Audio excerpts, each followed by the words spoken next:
అలానే శేషరావు ఎకరం 12 కోట్ల రూపాయలు విలువ చేసేటువంటి భూమిని ఒక్క రూపాయికి ఎవరైనా ఇస్తారా?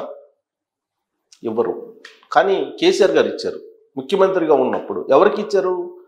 విశాఖ పీఠాధిపతి స్వరూపానందేంద్ర సరస్వతికి ఇచ్చారు. ఎంత ఇచ్చారంటే దాదాపుగా 2.5 ఎకరం ఇచ్చారు. ఆల్మోస్ట్ 30 కోట్ల ఆస్తి 3 రూపాయలకి ఇచ్చారు. 2.5 రూపాయికే 2.5 రూపాయికి 30 కోట్లు విలువ చేసేటువంటి భూమిని కూకాపేటలో ఇచ్చారు.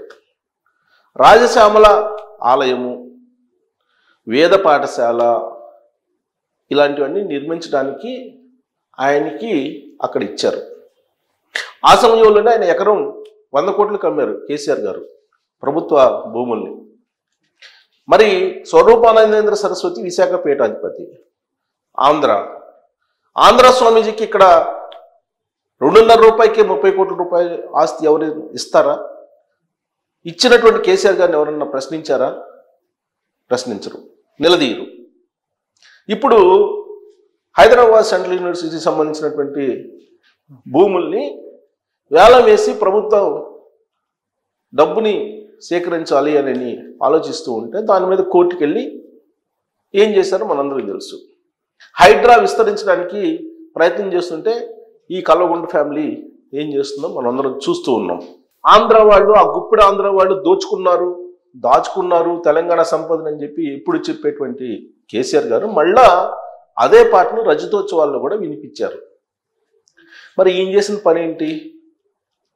ఇంకోటి చిన్నజీఆర్, ఈయన యాదాద్రి టెంపుల్ డెవలప్మెంట్ అథారిటీ కింద ఉన్నటువంటి భూమిని అక్కడ 4-5 కోట్ల రూపాయలు ఎకరం ఉంటే 16 లక్షల రూపాయలకి 3.5 ఎకరం ఇచ్చేశారు. దాదాపు 2 ఎకరాల చిల్లర అన్నారు, 3.5 ఎకరం కాదు 2 ఎకరాల 30 గుంటలు అన్నారు. సో అది ఇచ్చేశారు. 16 లక్షలకి 2 ఎకరాల 30 గుంటలు ఇచ్చేశారు. అక్కడ ఎకరం 5 కోట్ల దాకా ఉంటుందని అన్నారు. ఇక కేసీఆర్ గారి పరిపాలన మొత్తం కనుక 10 ఏళ్లలో చూస్తే రైట్లో చిన్నజీఆర్, లెఫ్ట్లో స్వరూపానంద. మీకు 2018కి వచ్చేటప్పటికి రైట్లో స్వరూపానంద, లెఫ్ట్లో చిన్నజీఆర్. 2023కి వచ్చేటప్పటికి లెఫ్ట్ రైట్ స్వరూపానందే. చిన్నజీఆర్ స్వామి ముచ్చెంతుల్లో కలిసిపోయారు. ఎందుకు ఇవన్నీ చేశారంటే రాజశ్యామల యాగం చేస్తే అధికారంలోకి వస్తారు, రాజశ్యామల యాగం చేస్తే ప్రత్యర్థి పార్టీలు నిర్వీర్యం అయిపోతాయి, చండీ యాగం చేస్తే ప్రత్యర్థి పార్టీలో ఉండేటువంటి లీడర్లు చురుగ్గా ఉండరు, వాళ్ళు నాశనం అయిపోతారు. ఇలాంటివి అన్నీ కూడా మూఢనమ్మకాలను పెంచి పోషించారు అనేది ప్రధానమంత్రి నరేంద్ర మోడీ గారు కేసీఆర్ గురించి చెప్పినటువంటి మాట ఎన్నికల సమయంలో. మరి ఇదంతా నేను ఎందుకు చెప్తున్నానంటే సేమ్ ఇలాంటిదే 2019-24 మధ్యలో జగన్మోహన్ రెడ్డి గారు కూడా చేశారు. బేసికల్గా ఆయన క్రిస్టియన్ జగన్మోహన్ రెడ్డి గారు. ఆయన్ని హిందూ మతంలోకి మార్చడానికి కృష్ణానదిలో కలిపారు స్వరూపానంద. దానికి బహుమానంగా శారదాపేటానికి 15 ఎకరాలు ఊరికనే ఇచ్చారు ప్రభుత్వ భూమిని. సీన్ కట్ చేస్తే జగన్మోహన్ రెడ్డి గారు 2024లో ఓడిపోయారు. రాజశ్యామల యాగం చేశారు.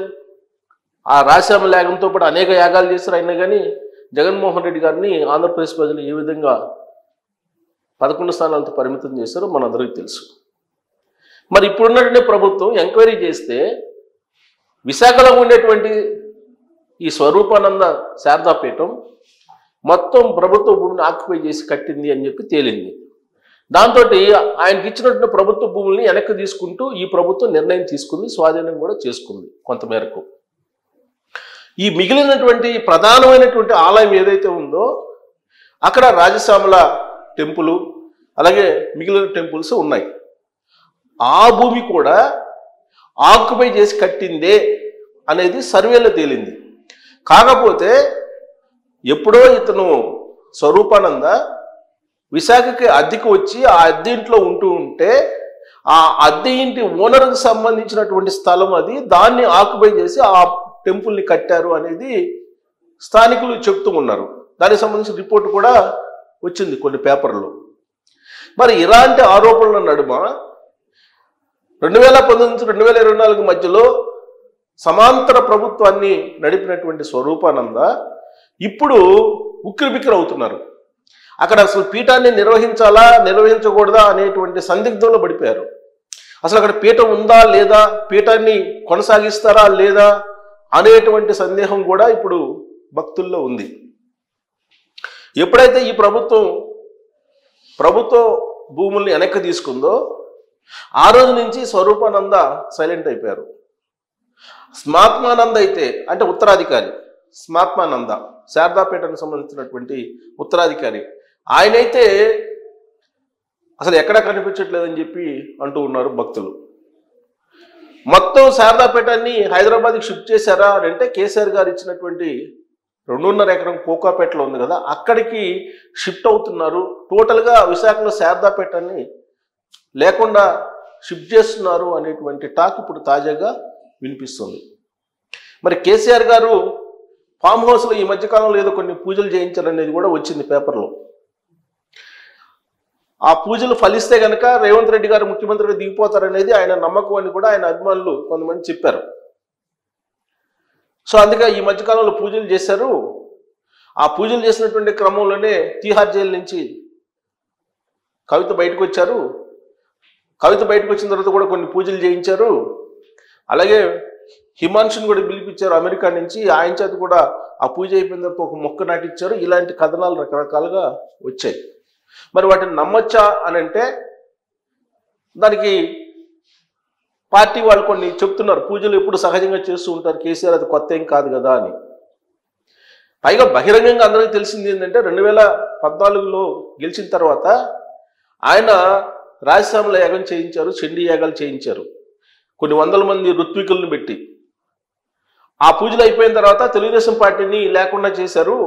ఆ పూజల ఫలితంగానే తెలుగుదేశం పార్టీ తెలంగాణలో లేకుండా పోయింది. కేసీఆర్ గారు తెలుగుదేశం పార్టీని టార్గెట్గా చేశారనేది అప్పట్లో వినిపించింది. 2018లో వచ్చిన అసెంబ్లీ ఎన్నికల్లో రెండోసారి ముఖ్యమంత్రి అయిన తర్వాత కాంగ్రెస్ పార్టీని విలీనం చేసుకున్నారు టీఆర్ఎస్ పార్టీలో. దానికంటే ముందు రాజశ్యామల యాగం, ఈ చండీ యాగాలు చేశారు. దాని కారణంగానే కాంగ్రెస్ పార్టీ బలహీనపడిపోయింది, విలీనం అయిపోయింది అని చెప్పి అనుకున్నారు. సేమ్ అలానే 2023 అసెంబ్లీ ఎన్నికల్లో కూడా ఆయన రాజశ్యామల యాగం, చండీ యాగాలు, సహస్ర చండీ యాగాలు ఇవన్నీ కూడా చేశారు. సీన్ కట్ చేస్తే అధికారం కోల్పోయి ఫామ్ హౌస్లో ఉన్నారు. ఫామ్ హౌస్కే పరిమితం అని చెప్పి రేవంత్ రెడ్డి గారు ఇప్పుడు చెప్తున్నారు. ఇక ఫామ్ హౌస్కే పరిమితం, అక్కడి నుంచి అటే ఎగినా అని చెప్పి ఇంకో పదం కూడా ఉపయోగించారు. అది నేను చెప్పదలుచుకోవాలి మీకు. సో అట్నుంచి అటే అని చెప్పి రేవంత్ రెడ్డి గారు చెప్తున్నారు. మరి ఇప్పుడు స్వరూపానంద కంప్లీట్గా ఇప్పుడు హైదరాబాద్కి షిఫ్ట్ చేస్తున్నారంటే ఇక కేసీఆర్ గారి ఫ్యామిలీ రాజకీయ పురోభివృద్ధి కోసం మరి ఇక్కడికి షిఫ్ట్ చేస్తున్నారేమో అక్కడి నుంచి విశాఖ శారదాపీఠాన్ని. లేదా అక్కడ ఉన్నటువంటి మొత్తం ప్రభుత్వం అక్కడ ఆక్రమించి భూమి ఉంది కాబట్టి దాన్ని వెనక్కి తీసుకుంటుంది కాబట్టి ఉండలేనటువంటి పరిస్థితుల్లో ఇక్కడికి షిఫ్ట్ అవుతున్నారు అనేది ఒకటి. ఇక చిన్నజీఆర్ స్వామి, ఈ చిన్నజీఆర్ స్వామికి సంబంధించినటువంటి విష్ణు స్వామి అని ఒక ఆయన ఉన్నారు. ఆయన తత్వం అంతా ఈ మధ్య బయటకు వచ్చింది. ఈ ముచ్చింతల్లో అక్కడ భూములు ఎంత కేటాయించారో అక్కడ కార్యక్రమం ఇవన్నీ కూడా మనం చూసాం. హైదరాబాద్లో ముచ్చింతల్లో రామాంజాచార్యుల యొక్క విగ్రహం కట్టించి అక్కడ మై హోమ్కి సంబంధించినటువంటి మొత్తం రియల్ ఎస్టేట్ని ఎంత పెంచారో అందరికీ తెలుసు ప్రజలకి. సేమ్ జగన్మోహన్ రెడ్డి గారు అధికారంలో ఉన్నప్పుడు ఆంధ్రప్రదేశ్లో చిన్నజీఆర్ స్వామి కూడా ఏదో ఒక 40 ఎకరాలు కావాలని అంటే దానికి కూడా ఆశ్రమానికి ఏదో అప్పట్లో జీవో ఇచ్చారంటున్నారు. మరి ఆ భూమి అలానే ఉందా లేదంటే చిన్నజీఆర్ ఆశ్రమం నుంచి మళ్ళీ తీసుకున్నారనేది ఇంకా తెలియలా. బట్ స్వరూపానంద పీఠం మాత్రం కదిలిపోయిందని చెప్పి చెప్పచ్చు. అలాంటి టాక్ కూడా ఇప్పుడు నడుస్తుంది. చిన్నజీఆర్ స్వామి అలాగే స్వరూపానంద వీళ్ళిద్దరికి పోలాభిషేకం చేశారు. ఒక పక్క కేసీఆర్ గారు, ఇంకొక పక్క జగన్మోహన్ రెడ్డి గారు కూర్చొని. జగన్మోహన్ రెడ్డి గారు తన ఆత్మ అని చెప్పి ప్రకటించుకున్నాడు స్వరూపానంద. చిన్నజీఆర్ అయితే అసలు కేసీఆర్ గారు మొత్తం తానే అన్నట్టుగా వ్యవహరించారు. మరి ఈ ఇద్దరు స్వామీజీలు ఇప్పుడు హైదరాబాద్ని బేస్ చేసుకొని మాత్రమే పరిమితం కాబోతున్నారు, పరిమితం అయ్యారు అని చెప్పి తెలుస్తుంది. మరి రాబోయే రోజుల్లో మళ్ళా వాళ్ళ ఆత్మలను బయటికి తీసుకొస్తారా? బయటికి తీసుకురావడానికి పూజలు మళ్ళీ మొదలు పెడతారా? లేదంటే ఇప్పటికైనా ఈ జరిగినటువంటి వ్యవహారాలని రివ్యూ చేసుకొని వాళ్ళు పూజా పునస్కారాలకే పరిమితం అవుతారా, లేదంటే ఆంధ్ర రాష్ట్ర పరిపాలనల మీద, తెలుగు రాష్ట్రాల పరిపాలనలో మళ్ళా జోక్యం చేసుకోవడానికి వాళ్ళకు ఉండేటువంటి శక్తుల్ని ప్రయోగిస్తారా? ఆ శక్తుల్ని ప్రయోగిస్తే అవి ఫలిస్తాయా అనే దాని మీద మీరు కామెంట్ చేయొచ్చు. Thank you.